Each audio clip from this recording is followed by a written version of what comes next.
You have very few hours here on this earth. Still, many people waste much of their time on pointless, low-quality activities that don't help them reach their true goals, their mission. The truth is, most people value their time far, far less than it's worth. They say yes to things they have no business doing. They give away their talents, attention, and effort to others who take. They spend hours watching low-quality television and social media when they should be productive and effective. See, many people could be making a fortune if they use their time well, but instead they give away their time in unproductive ways that leave them broke, unhappy, and stuck. But what if you placed a high value on your time? How would that change you, your life, your family, your future? Imagine that an hour of your time is worth $1,000. What would your life look like? What people would you stop putting up with? What problems would you stop wasting time on? What things would you stop and start doing? Your results would be incredible. You become exponentially more productive, focused, and effective. It takes discipline to not become busy.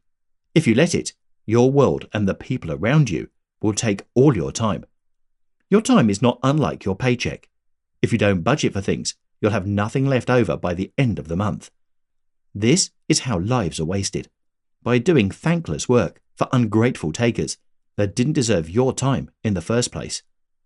We're all busy with work, our families, our friends. It's not bad to be busy, but in the words of best-selling author Jeff Goins, the most successful people I know are not busy, they're focused. Are you focused, making tangible action steps towards what truly matters? Or are you just busy? When you're busy, you are on autopilot. You can't see the hours slipping away, time you'll never get back.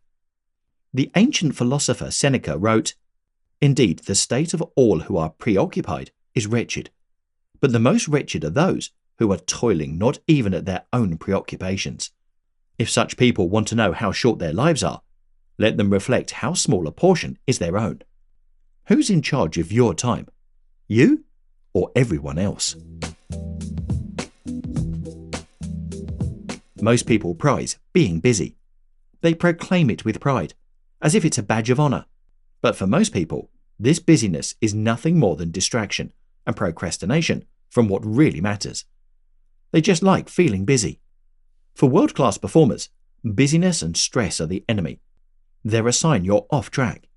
It means you've been lazy and undisciplined and have let too many unimportant tasks take you away from what really matters. Being busy is a form of mental laziness. Tim Ferriss. Extremely successful people don't tolerate busy work or distraction. They have crystal clear vision on their goals and do what they need to do to get there every single day. In his landmark book, Deep Work, Cal Newport recounts some choice insights on how to develop insanely productive results through removing all distraction and entering flow states. Busyness and exhaustion should be your enemy. If you're chronically stressed and up late working, you're doing something wrong. Do less, but do what you do with complete, hard focus. Then, when you're done, be done and go enjoy the rest of your day. Deep work means absolutely not tolerating distractions and producing monumental quality and quantity in a very short time. This is how you can complete far more with focused efforts than unfocused efforts with far more time. Do you want incredible productivity? Then cultivate extreme focus with whatever you do. If you don't manage your time, it will manage you. You teach people how to treat you. If you let people know your time is free and low valued, people will treat it as such. But if you teach people that your time is expensive, important, and valuable, then people will respond in kind. What you think is what you become. If you think your time is worth a few bucks an hour, then you'll begin to act like it. You'll find yourself saying yes to meaningless, pointless obligations.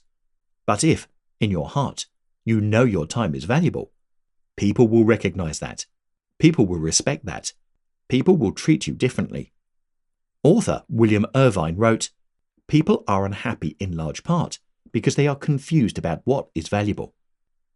If you don't treat yourself and your time with respect, you will become unhappy, resentful, and tired. Your body and mind long for mastery and freedom. You can't have those things if your time is cheap and easily taken. You become what you are. You attract what you look for." Back in my early days of writing, I didn't think I was much of a writer, so I spent a lot of time on low-quality activities, like begging other low-tier bloggers to let me write guest posts. No one responded to me. I rarely was invited to write. I think people could see how little I valued myself and didn't want to promote my message. I don't even blame them. Years later, I finally began seeing my time as very important. I began saying no to almost everything. I had a mission, and I became unwilling to fill my valuable time with things that wouldn't help me achieve my goal. I turned down high-paying, exciting, interesting opportunities because they weren't the right fit. In the end, they were all wasting time I needed to focus on my mission. As you think, so you are. Treat your time as a valuable commodity, and people will begin to treat it like that, too. You probably need to say no more. Every time you say yes to something, it means you're saying no to a dozen other opportunities. The world's most successful and extraordinary people say no to almost everything, but yes to a few things. Those few things determine their career, legacy, and livelihood. Warren Buffett, investor extraordinaire and a net worth of over $70 billion, has said that for every 100 opportunities he is given, he might say yes to one or two of them. Really successful people say no to most things, because most things won't get them to where they truly want to be. Steve Jobs also shared this mentality. Decades ago, Jobs was quoted, "People think focus means saying yes to the thing you've got to focus on. But that's not what it means at all. It means saying no to the 100 other good ideas that there are. You have to pick carefully. I'm actually as proud of the things we haven't done as the things I have done. Innovation is saying no to 1,000 things." This process of weeding out the merely good for the truly great opportunities is easier when you value your time at $1,000 an hour. Anything you can honestly justify doing for $1,000 an hour is probably a good thing. In reality, a lot of people are living a frenzied, busy life. They wear their business as a badge of honor and brag about their full schedules. Frankly, most people prefer the little dopamine boost of checking boxes on a to-do list than actually getting important work done. How do you value your time? Take stock of the things you did this week. How many of them are worthy of $1,000 per hour? How many activities were a true waste of time? Value your time at what it deserves to be. The higher the value, the more important and productive work you'll do, and the less trivial and mindless tasks you'll get caught in.